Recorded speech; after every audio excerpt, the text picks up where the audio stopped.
Ezekiel saw the wheel. This is the wheel he said he saw. These are unidentified flying objects that people say they are seeing now. Are they proof that we are being visited by civilizations from other stars? Or just what are they? The United States Air Force began an investigation of this high strangeness in a search for the truth. What you are about to see is part of that 20-year search.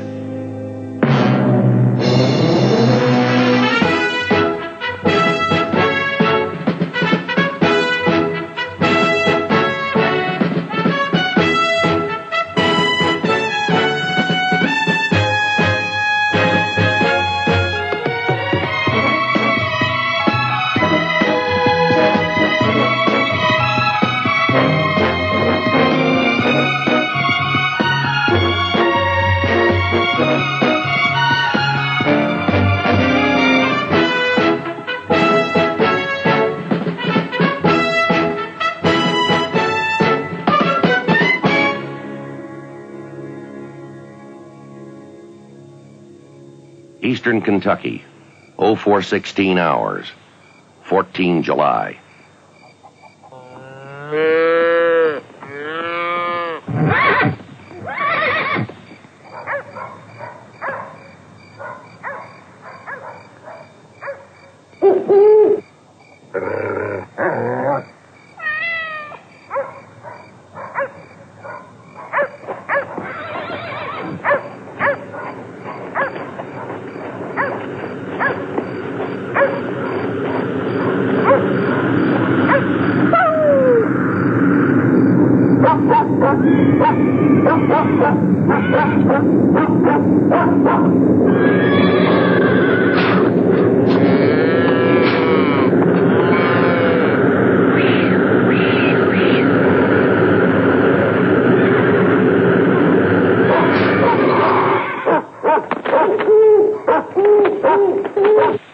Charleston, West Virginia, 0437 hours, 14 July.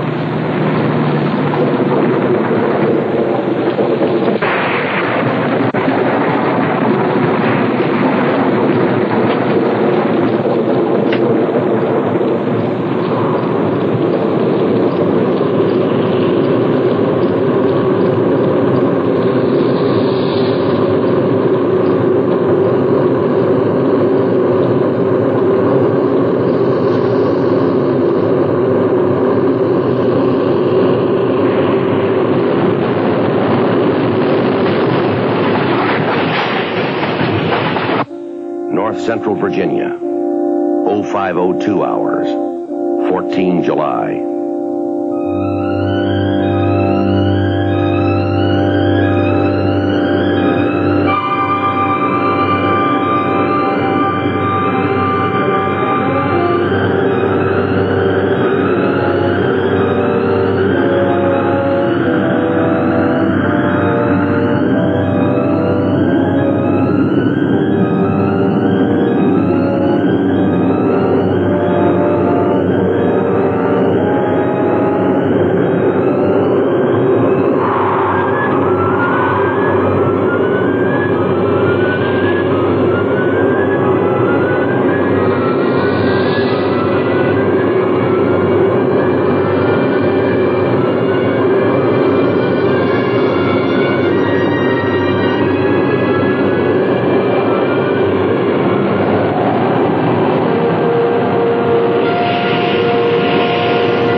Patterson Air Force Base, Dayton, Ohio.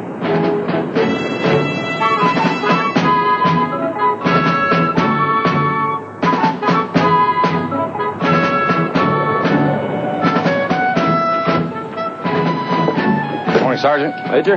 Glad you could make it. I tried your barracks. Where'd they find you? In love. Still? Or again? Constantly. They call Libby? On her way. You know, Major, I knew it. I told you last night Venus was going to be in full bloom. Yeah, I didn't know you were talking about the sky. Very good, sir. I like that. What we got? A farmer named Anderson and his wife saw a light dancing in the sky at about 04:15. Eastern Kentucky, 10 miles south of Flatbridge. Any confirms? Not yet. I called Fort Campbell. They've dispatched an intelligence team to interview. They'll teletype us. Next, about 04:40, truck driver on Route 119 just south of Charleston, West Virginia, says something came out of the sky, grabbed his truck, and shook it like a baby's rattle. Something shook his truck? Call came from Charleston General Hospital. They had to put him under sedation. Good morning. Hi, Libby. Good morning. Or is it? Talk about timing. Blue Book. Check out those 2 sightings and see if we've got anything in between. Yes, sir. Go ahead. See if we got ourselves any nice, shy folks who saw something and didn't think it was worth reporting. Let's just hope there's none of those folks from the Laughing Academy. Thank you, sir. A police captain in Esterbrook, Virginia. A lady called in, said a flying saucer landed in her front yard about 5 o'clock this morning. Kentucky, West Virginia, Virginia. They've had a busy morning. Silver Hill radar site, Washington, D.C., 0602 hours, 14 July. Hey, Gus, a Caribbean island, 10 letters. Hey. You got something? Thought you said we'd have no traffic for another 20 minutes. I did. I'll say it again. Air Atlantic 52 from Kansas City, ETAR control zone 0622. ETA's now 18 minutes. Must have caught a monster of a tailwind. If he did, he lost it somewhere. It's moving slower now. I make him just under 200 miles an hour. It's too slow for a 727. That can't be our commercial. Probably some cowboy coming back from a party. Didn't file a flight plan. That's no weekend flyer. I painted big and solid, Jerry. Air boss, I'm painting a target bearing 275 degrees. No reported traffic in that area. Roger. Give me distance and course. I'm on a 100-mile scale. I read 90 miles. Steering 089 degrees. Right, work up his ground speed. Radar. Need altitude on a bogey at 90 miles. Coming in on a 278-degree radial. Gus, you sure your bogey is not Atlantic 5-2? We'll make sure. Washington Center to Atlantic 5-2. You read me 5-2. This is Washington Center, over. Roger, Washington. This is Air Atlantic 5-2. Go. We're painting a target approximately 80 miles from us, closing slowly. Do you see anything out there, over?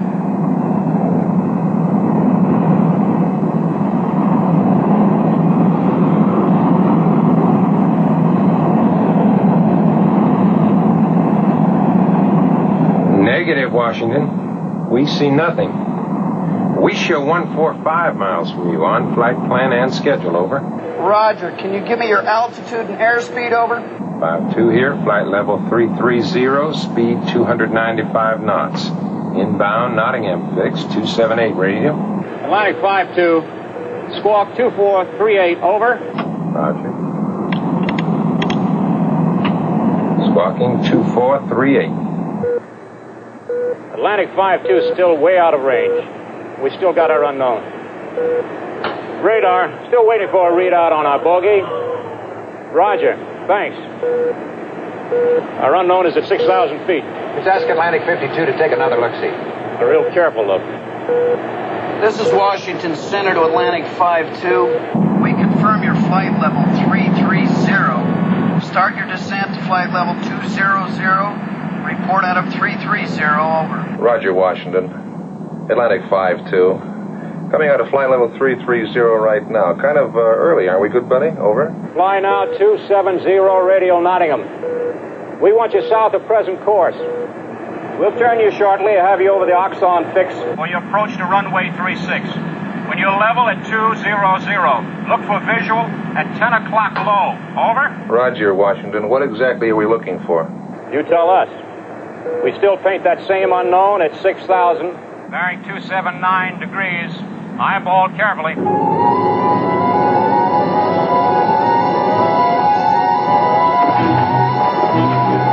smoking, seatbelt sign.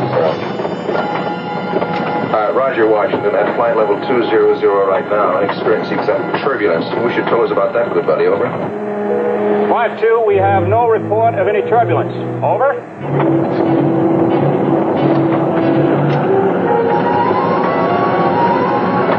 Roger, Washington. We believe we see, Say again? You see what, 5-2? I don't know. Looks like a big ball of light hanging in the sky below us. More like a football. Shall we go down and take a closer look? Negative, 5-2. You got a load of passengers want to get home without a side trip. Continue your approach to runway 36. Contact approach control now, 217.4. Roger, Washington. Will do.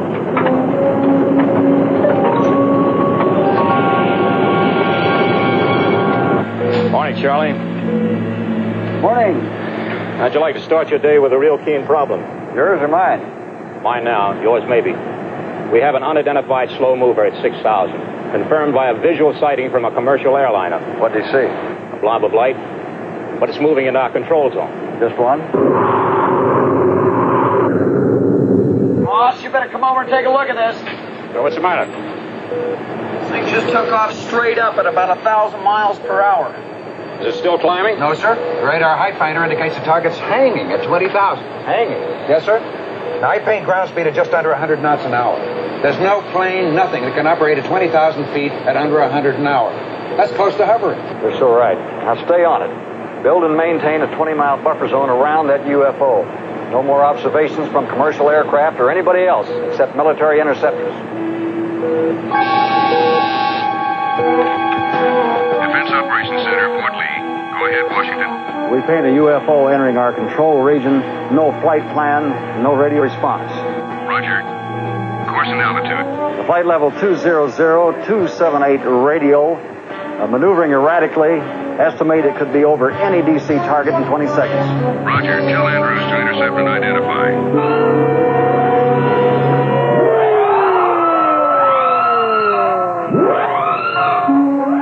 Andrews Air Force Base, Maryland, 0617 hours, 14 July.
Washington, D.C., 0620 hours, 14 July.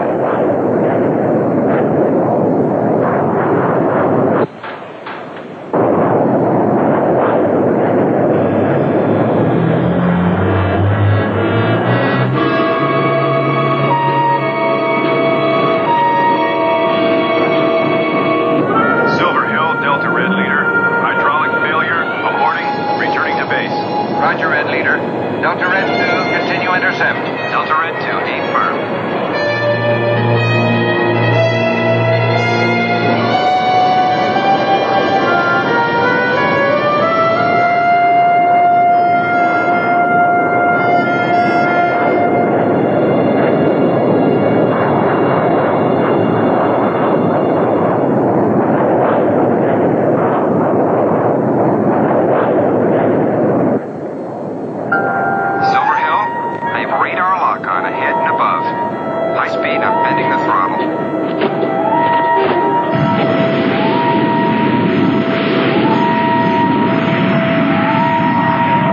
Delta Red 2, we confirm.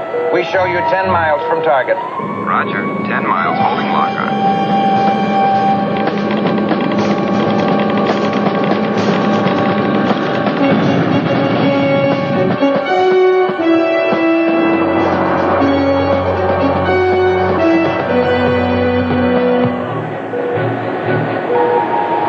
I've lost the bogey.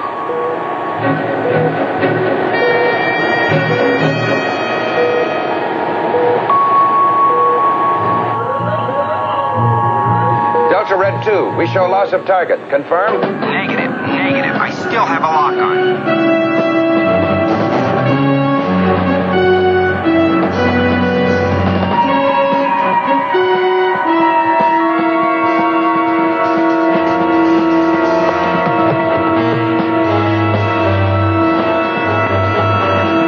I'm at Mach 1.2 going through 20,000. Straight up.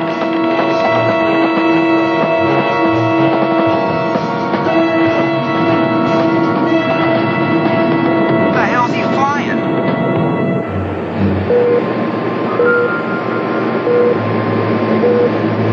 There's nothing there. Delta Red 2, we do not copy your target. I say again, you have no target. I'm on him big and heavy, I tell you. I see him. Roger, Delta Red 2.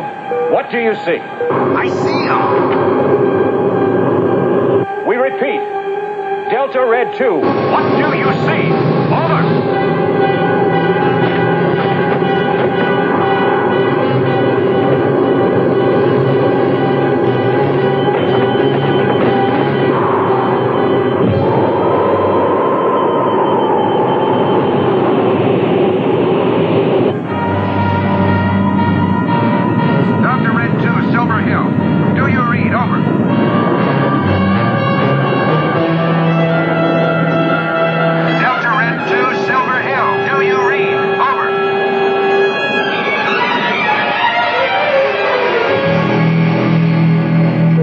Still climbing. Well, he'd be above his service ceiling. He can't be climbing straight up. No, Charlie. He's going straight down.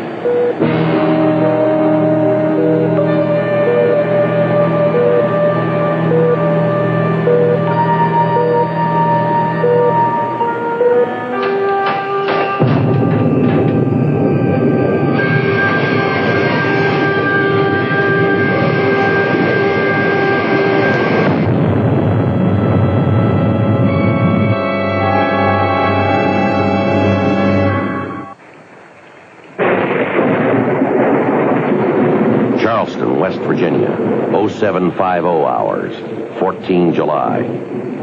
Anyway, I was beat. I couldn't even see through the windshield. So I pulled off onto the shoulder to take a break, you know. I'm just about to light up a smoke when I see this light, you know, like a hunk of fire. And it was barreling right at me like a red-hot bowling ball.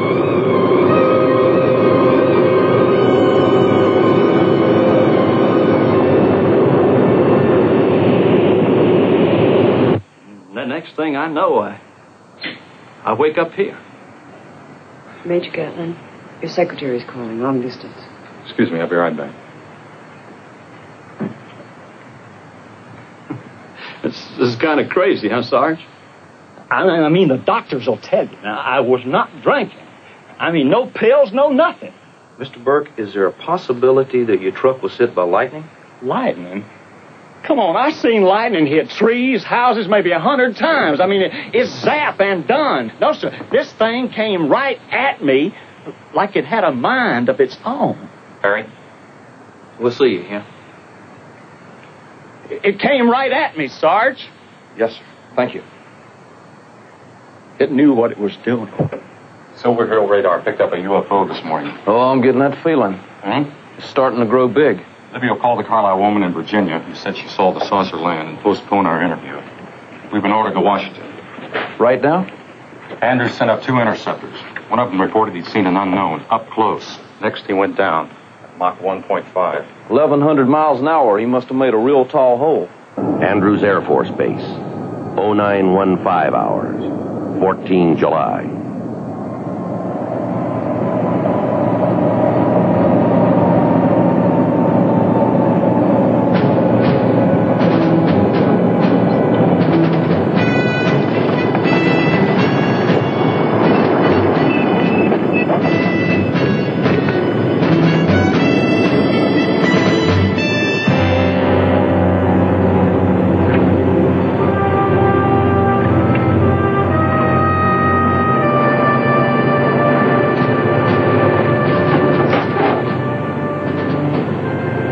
Fritz, I'm Gatlin, Project Blue Book. Coleman, Delta Red leader. I'm Graham, sir. Delta Red 2. Who was he? Gary McNair, first lieutenant. Remains have been sent to pathology. Where'd you find his body? Strapped in the cockpit. Got any early ideas on what happened to him, Captain? Not yet. They don't have very much to work with. If I could have stayed with him, maybe we'd know. Why did you abort? Well, I had to, sir. Hydraulic failure, lost pressure. McNair married? Yes, sir. No children. We haven't been able to find the plane's canopy. If it flew at that height, it could be anywhere. Why should it? He didn't eject. No. And that's a very large why not. His ejection mechanism was sound. No failure there. But if he lost his canopy at 60,000... That's right at the aircraft service ceiling. Is he some kind of hot dog? No, sir. I checked that. His rating was excellent. Then it's a good bet he must have been chasing something at that altitude. I understand that National Airport reported to Silver Hill radar that they had identical readings on that unknown. Is that confirmed? Confirmed, sir. There's no canopy, so we obviously lost it. The depressurization at 60,000 hits him like a blunt instrument, and it's all over. Yes, sir. Might have happened that way. Yeah, might have. I think we got to do better than that. Let's find that canopy. Washington, D.C., 1219 hours, 14 July. Gary James McNair, 26 years old. Joined the Air Force after 4 years at Cal Berkeley. When was his last physical? 7 weeks ago. Including psychiatric? Routine. You beginning to think he might have blown it up there? I don't know. He reported chasing a target when ground radar showed nothing. You tell me, Harry. Air Force 19, this is Andrews, motor pool. 19, go ahead. We have a telephone patch for Major Gatlin from Captain Graham. Affirmative, go ahead. Gatlin here. Graham, sir. We found that F-106 canopy 4 miles from the crash site. It's in the lab now. Outstanding, Captain. How soon can you have it for us? We've got to make dye tests, Magnaflux. We need a day, sir. Can you make it any sooner? No, sir. Not if you want qualified answers. Sorry. All right, thanks, Captain. 10-4. Ever think of retiring, Major? We could open up a live bait store in Death Valley.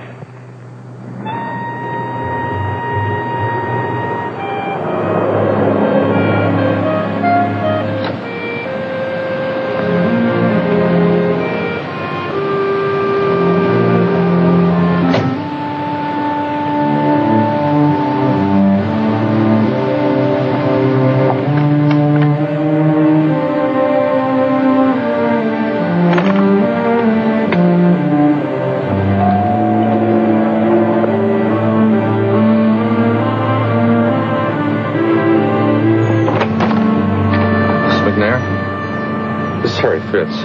I'm Jake Gatlin.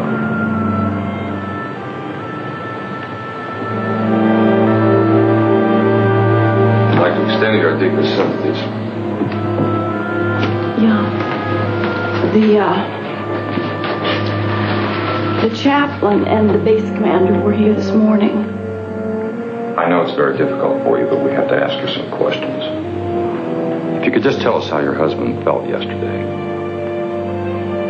We're just trying to reconstruct your husband's frame of mind when he got in that airplane this morning. My husband is dead. Now, you leave me alone.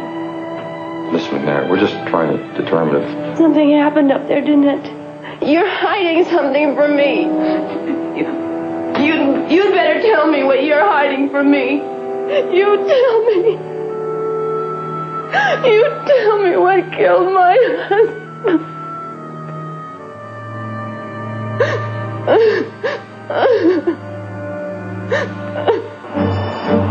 Andrews Air Force Base, 0916 hours, 15 July. The cracks marked in green indicate those fractures we believe were caused when the canopy struck the ground. The ones marked in red we believe occurred during flight. Dye tests are not infallible, am I right? Yes, sir. They run about 75% accurate. It's that other 25% we're interested in. Yes, sir. The pilot did not eject. He didn't blow the canopy. Yet it was separated from the aircraft during the flight. We found it 4 miles from the crash site. Sir, what caused it to separate during flight? Simple loss of pressure. The canopy fractured, cracked. It was ripped right off the aircraft. What caused it to fracture? Structural fatigue? No, sir. Not according to our periodic maintenance check 2 weeks ago. The aircraft had 8 flights prior to the crash. No write-ups. Then, sir, what caused the canopy to crack during flight? This piece of hardware fell 60,000 feet to the ground. The Major said it. Dye tests are not infallible, but that's what happened. Has to be. Has to? What else could it be, Major?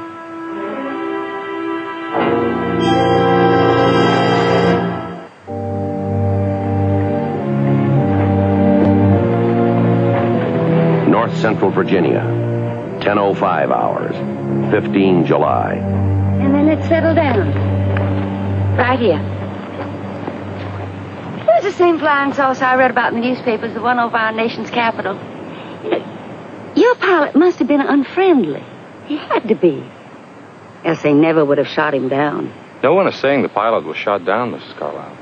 Everybody knows that. And that's exactly what I told those reporters. It landed here, ma'am? Yes, sir. Right here in Estabrook, Virginia.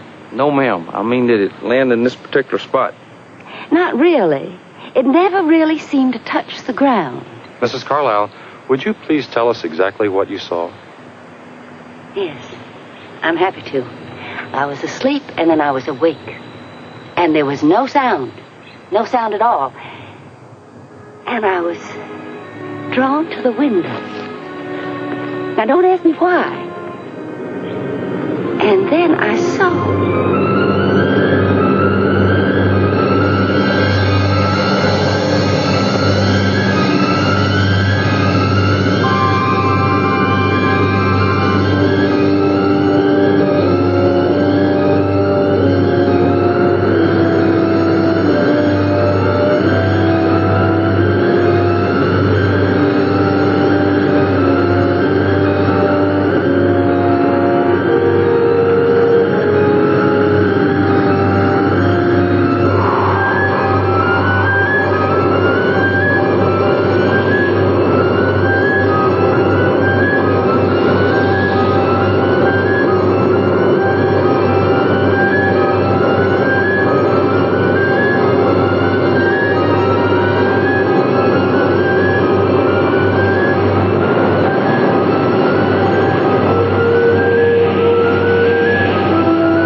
quickly as they came.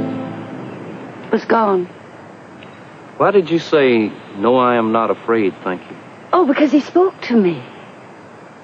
I didn't hear the words, but I understood as if he did. He told me they were visitors, and they meant us no harm. Yes, ma'am. Oh, it felt wonderful after they left, all tingly and excited, full of energy. Oh, excuse me. That's telephone. Will you Yes, excuse ma'am. me, gentlemen? Let's take a sample. Check it for radiation. Do you believe her? I don't know what to believe, Harry. I don't know what other people see. I don't know what that dead pilot saw on his radar that people on the ground didn't see. Or what he saw in the air that made him fly at it. Or what happened to him because he saw it and the rest of us didn't. You know, I'm coming to one real conclusion about this job. What's that? We got more unanswered questions than a Senate subcommittee.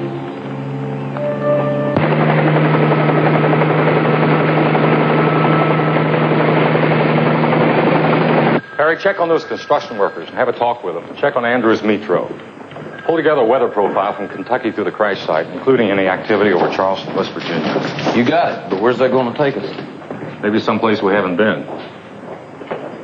Oh, Major, this is McNair. Please come in.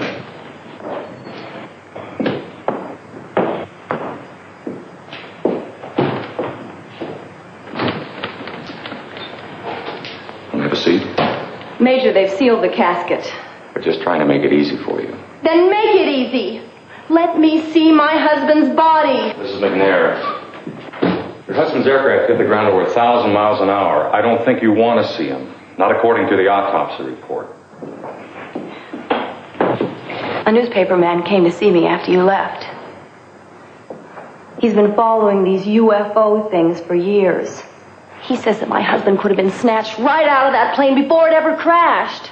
He says that the Air Force is afraid to admit that it's helpless against some power from another world. Now, that Carlisle woman in Virginia, she saw the thing. He's using you. Believe me, I've seen it before. Hang on to your husband's memory. Don't turn it into a sideshow. I just want to know what happened to Gary. I think something might have happened to his aircraft. How, Major? They're still machines. That's it. That's all you've got to tell me? That's all we know so far. This is McNair. All that newspaper man will tell you is what you want to hear. Maybe. But not what you want to read. I promise you. Major? Major Gatlin, you're wanted at the Pentagon.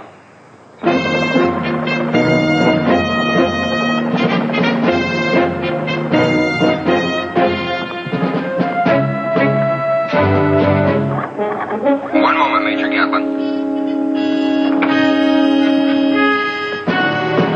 Sir, your ID will be returned to you when you leave. Your badge, Major?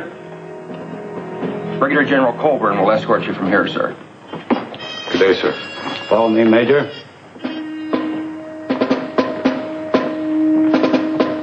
Stand behind me, please.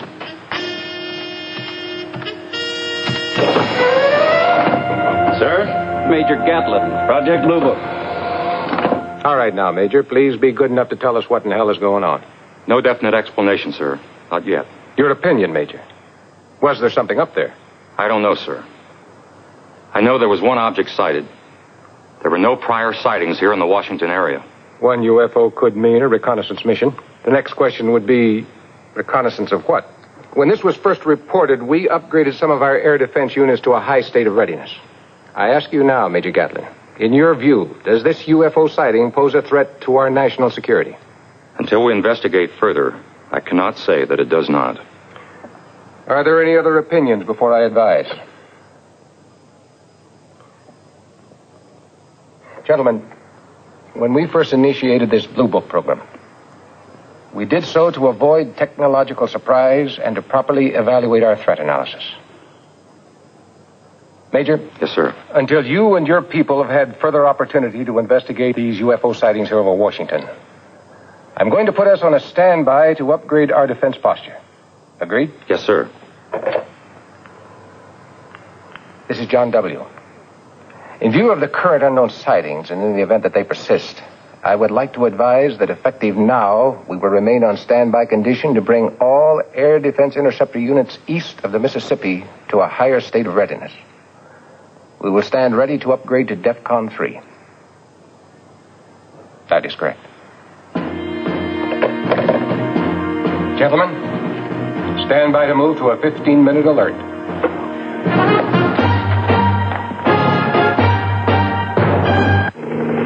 Is that your leader deplaning the Pentagon Express? That's him. Been down to operations, right? About that Washington jazz, them UFOs. That's what he's been talking about, right? Wrong. He was down there getting you the Good Conduct Medal for tending to your own business.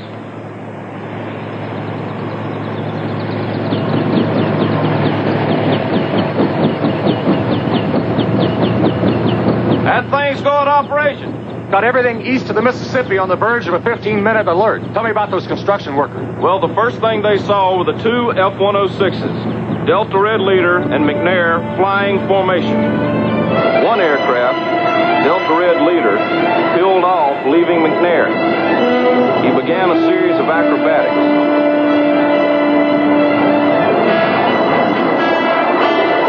According to the two construction guys, he was in a real dogfight.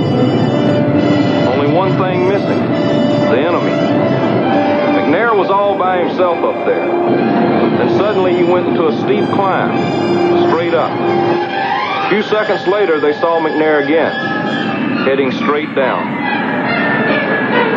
They see anything else? They saw the flame from the crash and they heard the double sonic boom. Well, if we believe them, and why shouldn't we? Then those construction men didn't see the same thing that McNair thought he saw. Well, maybe Lieutenant McNair saw something that wasn't where he saw it. Did you get that weather profile from Andrews Metro? Yes, sir, you ask and you got. SKU-T log P tells us there was a well of an inversion all the way from Kentucky through the crash site. Heavy isolated thunderstorm activity smack over Charleston, West Virginia. You have a rush? What's a rush? Gamblers talk when you feel you're getting lucky. I'd call it a notion. Well, where's your notion taking us? Silver Hill Radar. I'll brief you on the way.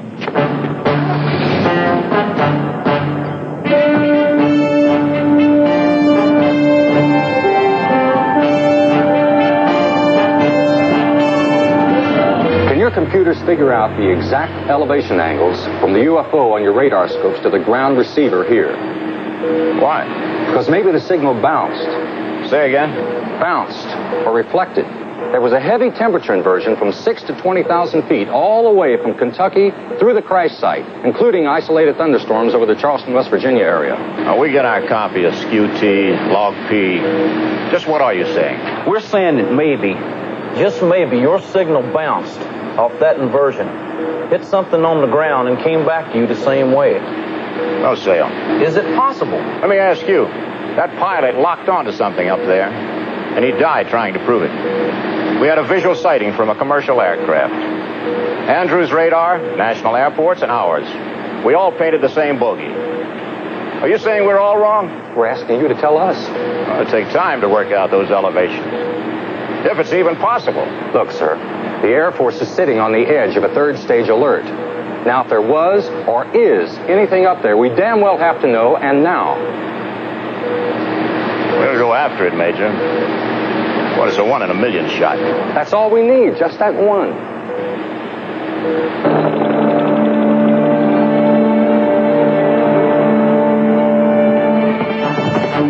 Stand behind me, gentlemen.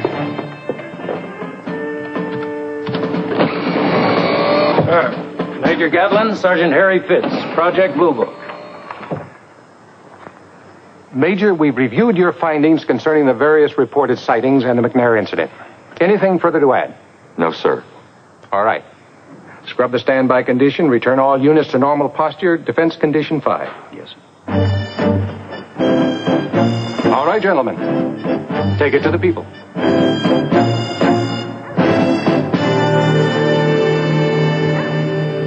Our investigations lead us to believe that you people may have seen reflected light. The reflection could have been caused by a rare weather condition that existed that morning.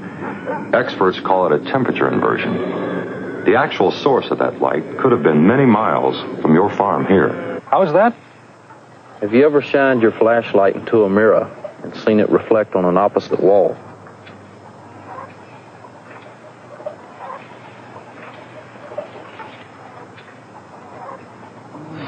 The wife don't believe you. I can't figure out the ignition here. But it sure ain't been the same since that night. That may have something to do with what we believe happened to you on the night of the 14th. Oh? How so? You remember how severe the storm was that night? There was a great deal of electrical activity all around the Charleston area. We think you may have witnessed a very rare weather phenomenon. Not many people have seen it, but it does exist, and it could be what you saw.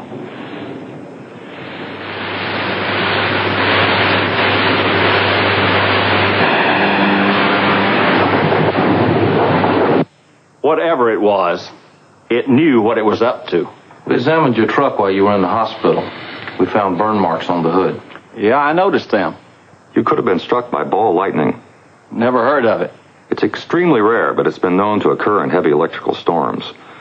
Scientists tell us that ball lightning has been known to cut wire fences, explode in chimneys, chase people, even find its way into houses through keyholes and cracks in the floor. My goodness. Tell me, either one of you ever seen it? No, sir. Never have. Don't.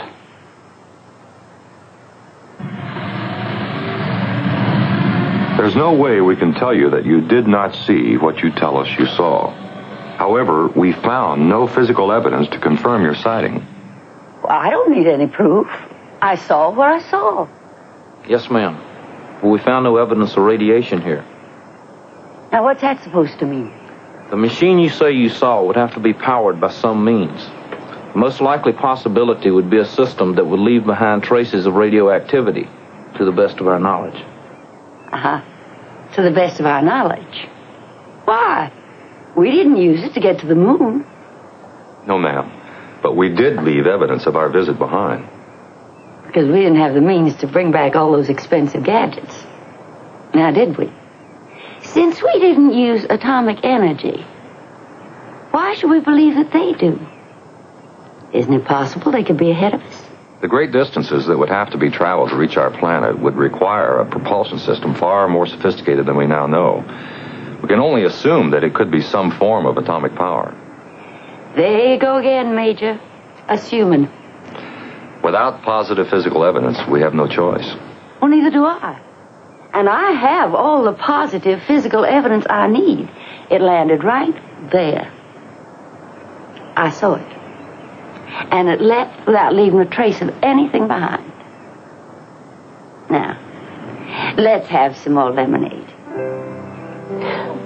I assume my invitation had something to do with this morning's newspaper. We read it. A small story on page 14. Something about pilot's wife refuses to blame the Air Force.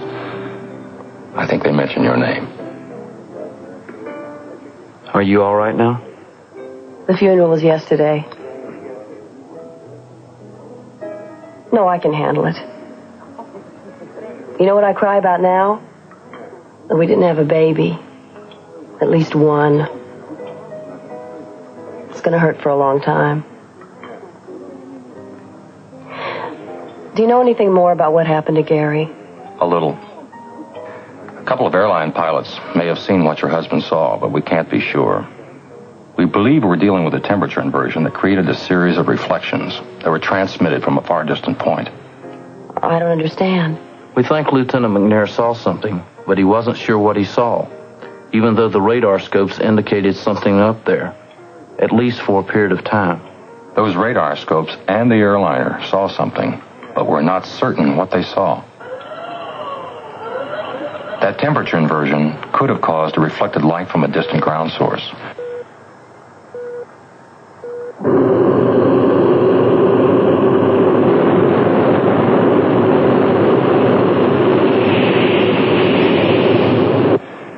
Your husband and a flight leader were scrambled from Andrews Air Force Base in an effort to confirm what the radar saw and what the airliner saw.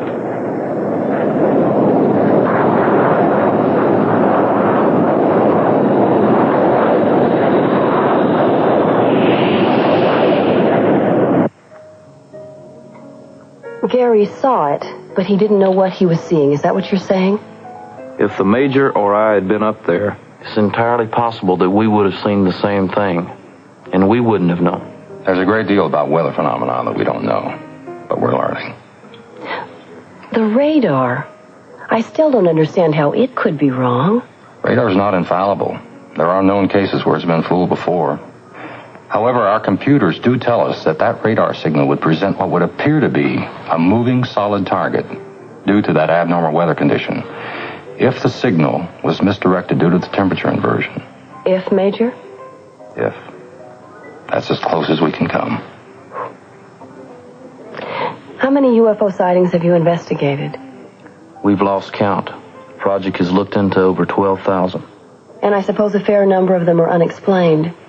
Yes, ma'am. Roughly 30%. Well, thank you for the dinner. It was very thoughtful.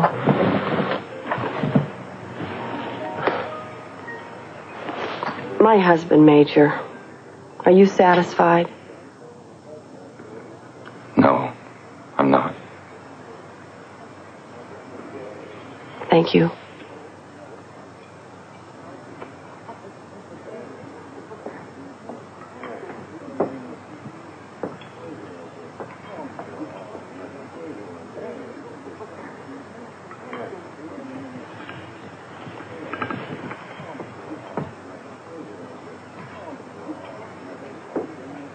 Cold.